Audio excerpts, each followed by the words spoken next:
স্বাগতম সবাইকে উপবৃত্তি সংক্রান্ত আরেকটি আপডেট ভিডিওতে। আপনারা গত 28 এপ্রিল 2025 তারিখের উপবৃত্তি সংক্রান্ত একটা চিঠি দেখেছেন। সেখানে বলা ছিল নগদ এবং ব্যাংক হিসাব ব্যতীত, অর্থাৎ যাদের আগে থেকে ব্যাংক এবং নগদ আছে তাদের ছাড়া অন্যান্যদের, যাদের কিনা রকেট, বিকাশ, শিওর ক্যাশ এগুলো আছে, বাধ্যতামূলকভাবে আগামী 15 মে 2025 তারিখের মধ্যে সেগুলো নগদ হিসাবে রূপান্তর করতে হবে। অর্থাৎ তাদের মোবাইল ব্যাংকিং যে তথ্য আছে সেটা আপডেট করতে হবে, এবং এটি আপডেট করার পরে শিক্ষার্থীদের উপবৃত্তির অর্থ মূলত বিতরণ শুরু হবে। যেহেতু এটি 15 মে 2025 তারিখ পর্যন্ত চলবে, সো দেখা যাবে যে জুনের আগে কিন্তু শিক্ষার্থীরা উপবৃত্তির টাকা পাওয়ার সম্ভাবনা খুবই কম। যাই হোক, আমরা এই কাজটা কীভাবে করবো একটু দেখিয়ে দিই। আমরা চলে যাব উপবৃত্তিপ্রাপ্ত শিক্ষার্থী, আমি একটু দেখাচ্ছি, আপনারা ভালো করে লক্ষ্য করবেন। উপবৃত্তিপ্রাপ্ত শিক্ষার্থীর এখানে আসে আমাদের মোবাইল ব্যাংক তথ্য আপডেট, এই অপশনে ক্লিক করতে হবে। এখানে ক্লিক করে দিলে আমাদের একটু অর্থবছর সিলেক্ট করতে হবে। হ্যাঁ, আমরা যে কোনো পুরনো একটা অর্থবছর এখান থেকে আমরা সিলেক্ট করে দেবো, কোনো সমস্যা নেই।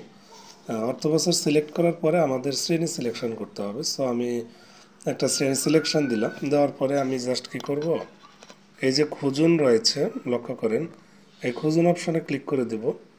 খুঁজুন অপশনে আমি একটু কাছে নিয়ে আপনাদেরকে দেখাচ্ছি। হ্যাঁ, খুঁজুন অপশনে আমরা ক্লিক করে দিয়েছি।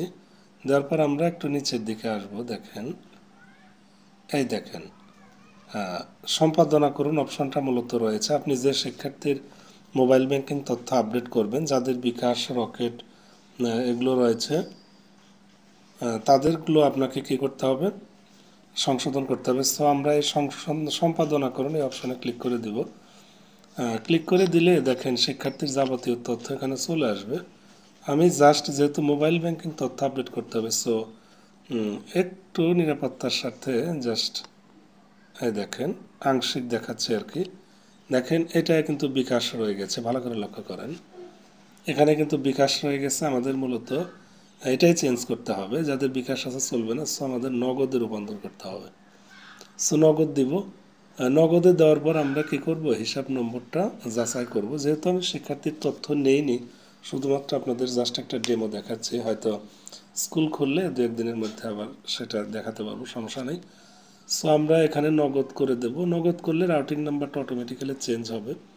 তারপর হিসাব নম্বরটা আমরা যাচাই করব, যদি নগদের কেওয়াইসিটা আপডেট করা থাকে এবং মানে যার এনআইডি দিয়ে সিম ক্রয় এবং তার আইডি দিয়ে যদি নগদ অ্যাকাউন্ট খোলা থাকে, তাহলে কোনো সমস্যা হবে না। তারপর আমরা জাস্ট এই যে উপরে সংরক্ষণ রয়েছে, সংরক্ষণে ক্লিক করে দিলেই কিন্তু কাজ শেষ। ঠিক আছে, আপনারা এভাবে ওই মোবাইল ব্যাংকিং তথ্যটা আপডেট করবেন। প্রত্যেকটা শ্রেণী আলাদা আলাদা করে সিলেকশন করে একটা একটা করে করবেন। প্রয়োজনে শিক্ষার্থীদের আগে নোটিশ দিয়ে দেবেন, যেহেতু পর্যাপ্ত সময় হাতে আছে। সো তারা নগদে কনভার্ট না করলে কিন্তু উপবৃত্তি পাবে না। সো আবশ্যিকভাবে কাজগুলো আপনাদেরকে করতে হবে। তো ধন্যবাদ সবাইকে।